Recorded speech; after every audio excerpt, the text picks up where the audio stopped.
Tomen asiento un momentito, queridos hermanos.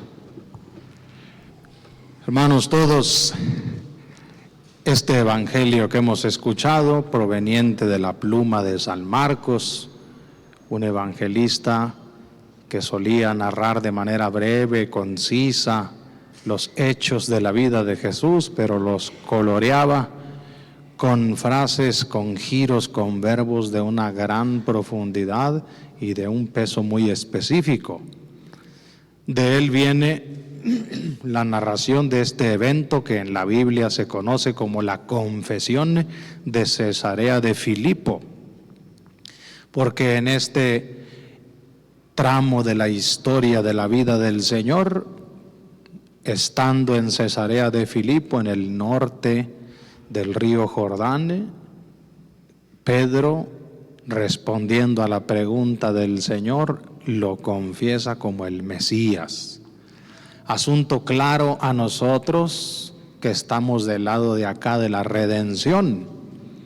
Nacimos y fuimos formados después de la muerte, resurrección, subida al cielo y envío del Espíritu Santo. Pero a ellos les tocó estar en el proceso mismo de que todo esto aconteciera. Cada una de las partes del Evangelio de hoy tiene un gran significado para nuestra vida cristiana, por eso la Iglesia nos lo ofrece como pieza para desencadenar en nosotros una reflexión posterior. Primeramente se nos dice, y no es casual que San Marcos lo diga, porque en el Evangelio cada palabra tiene su peso específico, su función en el todo. Se nos dice que iban de camino junto con Jesús.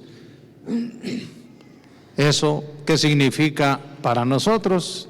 Pues que este Dios ha bajado del cielo, se ha encarnado y camina con nosotros. Una de las denominaciones más antiguas del cristianismo es justamente el camino. Sabemos que el camino es la vida, pues en ese camino va el Señor con nosotros, y vaya que lo va, unido a nosotros en todo, y muy especialmente, como vemos en este domingo, unido a la cruz que cada uno porta todos los días para ganarse el cielo. Pues yendo de camino es importante escuchar cómo nos detiene el Señor en un momento, en un episodio del sendero. Allá en el norte de Tierra Santa, donde se origina el río Jordán, allá está este lugar, Cesarea de Filipo. En aquellos lugares el río Jordán se estrecha un poco y hay árboles como para pasar un día de campo. Allí en algún momento apacible, como apacible es la misa dominical, Jesús les hace dos preguntas tremendas a sus discípulos. La primera, ¿quién dice la gente que soy yo? Una pregunta válida entonces y ahora, porque con eso el Señor comienza a sacudir nuestra fe. ¿Cómo están interpretando este episodio eminente de la historia humana en la que Dios ha venido a caminar con ustedes? ¿Cómo interpretan que yo esté enseñándoles todo? Que yo esté curándolos de sus enfermedades, multiplicando el pan para los hambrientos, expulsando de entre ustedes al maligno, perdonando los pecados. Vistas de cerca las cosas, miren cómo las respuestas que los discípulos le refieren al Señor van por buen camino. Unos dicen que eres Juan Bautista, otros que eres Elías, otros que eres algunos de los profetas. Es decir, tú tienes que venir de Dios. Luego el Señor concentra el nivel de la pregunta, porque ya nos la hace a cada uno de nosotros. ¿Y ustedes? ¿Y tú? ¿Quién dices que soy yo? Nos pregunta el Señor. Y no decir del bla, bla, bla. en tu vida, en tu corazón, ¿qué lugar ocupo yo? ¿Y cómo demuestras con tus acciones, con tus convicciones, con tus palabras, con tus decisiones? ¿A quién le perteneces? Miren qué respuesta tremenda la de Pedro. Tú eres el Mesías, que significa en griego el ungido por Dios, enviado para una misión específica. Porque nadie puede tratarnos de esa manera y enseñarnos estas cosas con la única intención de nuestro beneficio y salvación, si no es porque es Dios mismo. Así que no eres ni Juan el Bautista, ni Elías, ni alguno de los profetas. Tú eres el esperado, el ungido, el Cristo, el Salvador del mundo. Volteemos a ver nuestra actualidad, nuestro tiempo. ¿Quién dirá la gente que es Jesús? Y quienes lo confiesen como Mesías, ¿en qué medida realmente creen lo que dicen o lo que decimos? A los ojos de tanta gente en el mundo, Jesús es un ideal. O Jesús es el fundador de una más de las religiones, como hay otros. Y para los más burlescos e irónicos, al mirar la cruz podrán decir, es un perdedor al que no le salieron las cosas como esperaba. Todo iba muy bien con eso de la fraternidad, de ser hijos de Dios, miembros de una sola familia, pero topó su doctrina, su ejemplo, su persona con los poderes de este mundo que son codiciosos y violentos, y terminaron clavándolo en una cruz. Una más de las tristes historias que tiene el mundo. Pues no, para nosotros que lo confesamos como nuestro Mesías, afirmamos eso y la otra parte de la moneda, la otra cara, que está anunciada en lo que Cristo les dijo a los discípulos, pero no lo oyeron. Vean cómo cuando Jesús escucha de Pedro que le está dando voz a los 12 apóstoles, que él es el Mesías, dice que les ordenó que todavía no se lo dijeran a nadie, porque hacía falta terminar la lección que les iba a dar. Hacía falta que vieran el episodio de la cruz, hacía falta que vieran después el triunfo del amor y de la vida en la resurrección. De manera que, para no confundir el asunto, Jesús insiste en eso de callar hasta que pasen esos eventos. En otro momento del texto que hemos escuchado, el Señor les aclara para que precisen bien quién es el Mesías de Dios. Dice, acto seguido, se puso a decirles que ese Mesías enviado por Dios iba a ser rechazado por las autoridades políticas, religiosas, iba a ser condenado a muerte, iba a sufrir mucho y después iba a resucitar. Y es necesario que así sea, les dice. ¿Qué significa es necesario?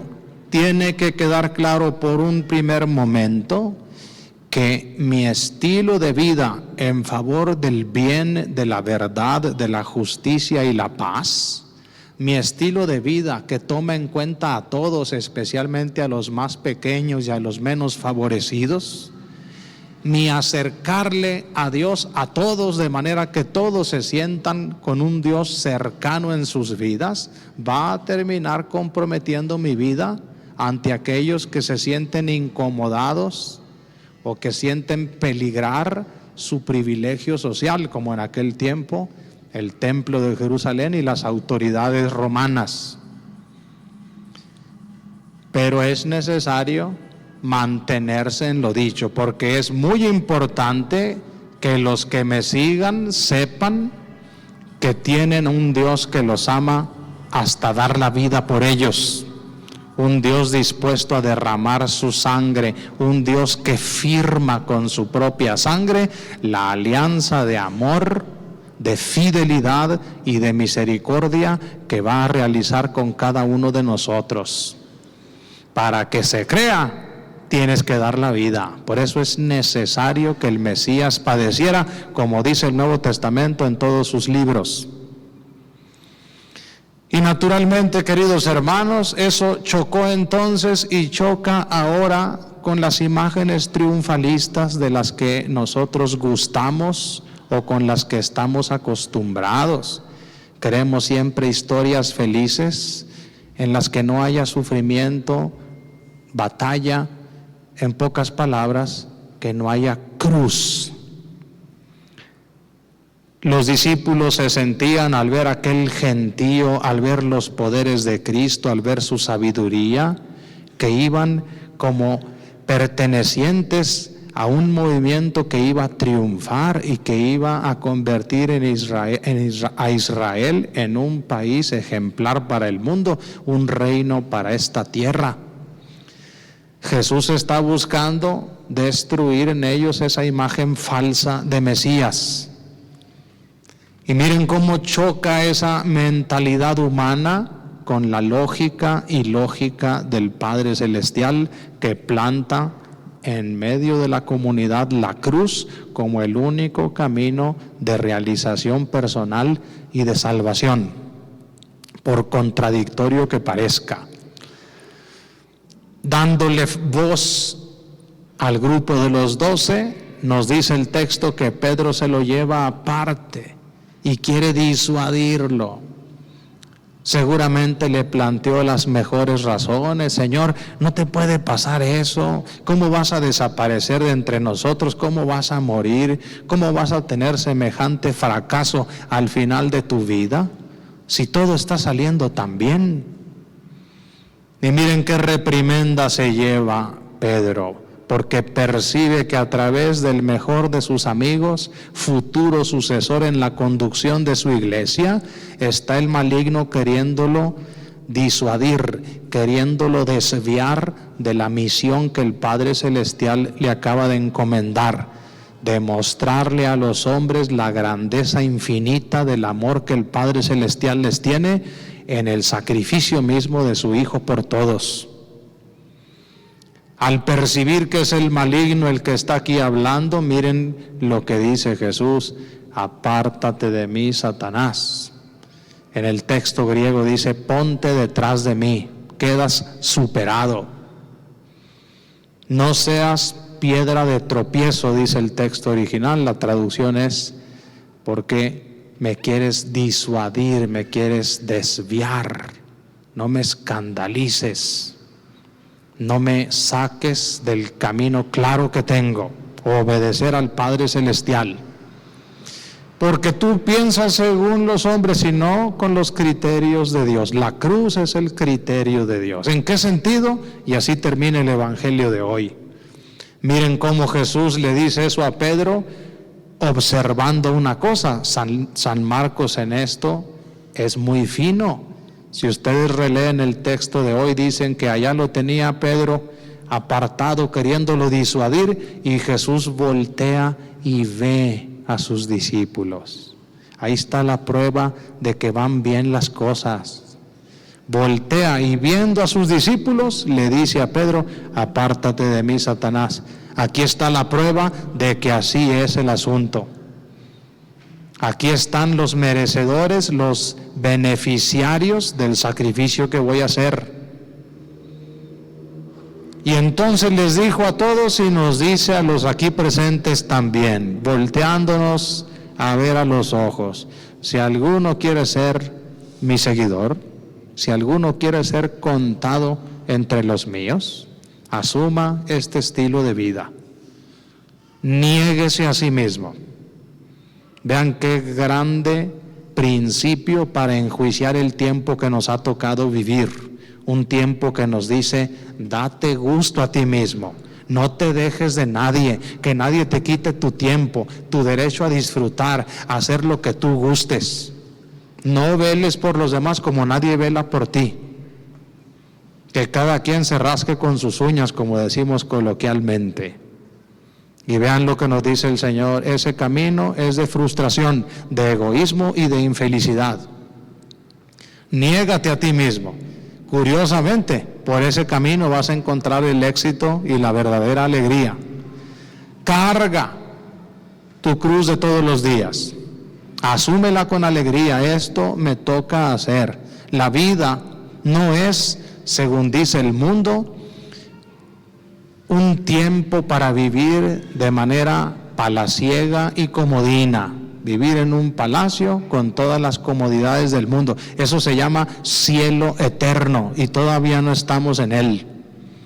El maligno nos quiere a todos confundir diciendo, búscate una vida de ese tipo, en la que no haya esfuerzo, en la que nada tengas que dar, en la que no te sacrifiques de nada, en la que no te niegues a nada. Carga tu cruz de todos los días. Y esa cruz que parece que da muerte, porque le da muerte al yo, porque le da muerte al egoísmo, porque le da muerte a la comodidad, porque le da muerte al solo yo y se abre al nosotros, esa cruz termina dándote vida. Pero miren cómo nos dice también el Señor, y sígame. ¿Qué quiere decir eso? Que Él va primero, Él nos puso el ejemplo a todos, Él está con nosotros en la vida. Miren la primera lectura, cuántas veces dice el profeta Isaías presentando una profecía futura que se cumplió en Cristo. No le tengo miedo a los insultos, a los salivazos, a la cruz, porque el Señor está conmigo, Él está cercano, Él me ayuda. Nadie carga con su cruz en soledad, sin ser visto, acompañado y auxiliado por Dios, y sin llevar la cruz junto con toda la comunidad. Otra de las grandes tentaciones del maligno es hacernos sentir que nuestra cruz es una tragedia personal y exclusiva. Y si nos abrimos un poquito a los demás, vemos que todo mundo carga con la cruz de ser humano, de comportarse como se debe, de asumir un trabajo, un destino, una vida humana, enfrentar un día a la muerte y tener estas tentaciones que al irlas venciendo nos van haciendo mejores personas, merecedoras del cielo. Hermanos, se trata de sentirnos cargando la cruz, no por un gusto de sufrir, sino porque ese esfuerzo paga, es el más gratificante de todos. Por eso concluye el texto de hoy, el que quiera salvar su vida, ese la perderá. El que quiera decir, la rescato como mía y solo para mí y para mi disfrute y para mi usufructo, pues ese perderá la vida, en el sentido de frustrarla, en el sentido de sentirse tremendamente triste e inútil. En cambio, el que pierda su vida, el que la entregue por mí y por el Evangelio, que es esta enseñanza que les estoy dando, nos dice el Señor, ese la encontrará, ese sentirá que su vida está realizada, que ha venido a este mundo con un propósito, que está ante los ojos de Dios cargando con la cruz, siguiendo al único maestro de la vida. Y un día esa cruz, como pasó con Jesús, que es nuestra prueba principal, nos dará vida eterna. Esa es la verdadera sabiduría, el verdadero camino del cual el maligno una y otra vez quiere desviarnos, despistarnos. Que el Señor nos afiance en una vida cristiana que incluye una cruz, que realiza en este mundo nuestra felicidad y nos abre para la vida eterna. Vamos a ponernos de pie.